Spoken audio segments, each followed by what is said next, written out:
However, a connection between oarfish and seismic activity in the region has never been established.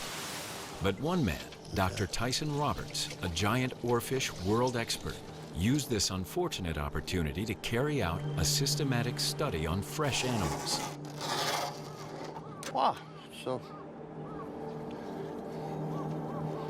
this is an oarfish that attains a total length of 8 meters, longer than any other bony fish, with perhaps one of the smallest brains, relatively speaking.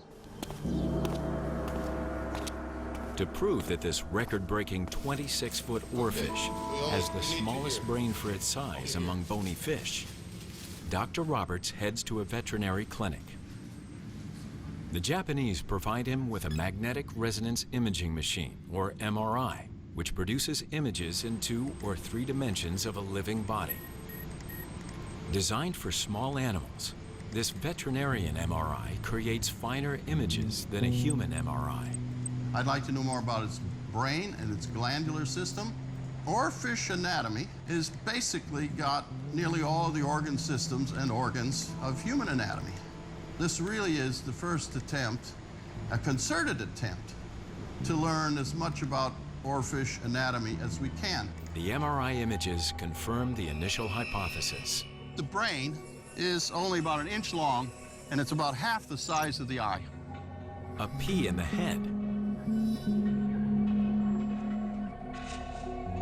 No matter how fine the image, MRI resolution can't discern the nervous system associated with the brain. But veterinarian scanner X-rays could help Dr. Roberts solve a mystery. How do giant oarfish find their way in the pitch darkness of the ocean depths? Fish use sight, sometimes sound, and above all, smell.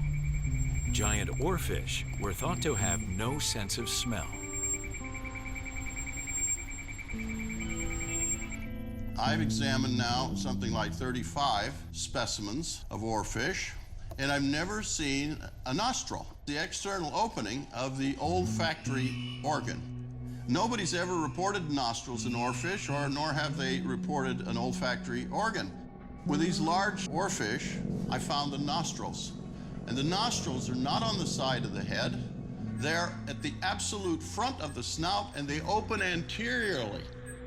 That means the nostrils are inside its mouth. And to catch and locate odors in the twilight zone, giant oarfish keep their jaws partially open and continually pump water. Now, it's quite possible that both of those, which are elongate slits, wider at the bottom than at the top, they could close. So opening and closing could provide a possibility of directional sensation. The result is surprising. Giant oarfish work their way back up the trail of odors in the dark ocean by making pirouettes. If you're receiving a strong olfactory signal in your nose, but you don't know where it's coming from, you face in the direction you think it might be. And if it's weak, then you close the nostrils, and then you turn to another direction where it might be and open the nostrils. And if it's stronger, then you home in on it by successively moving your head and opening and shutting the nostrils. It's an underwater game of blind man's bluff. When the eyes see only an infinite expanse of blue, a giant oarfish with its tiny brain can localize and remain around La Boussole thanks to a particular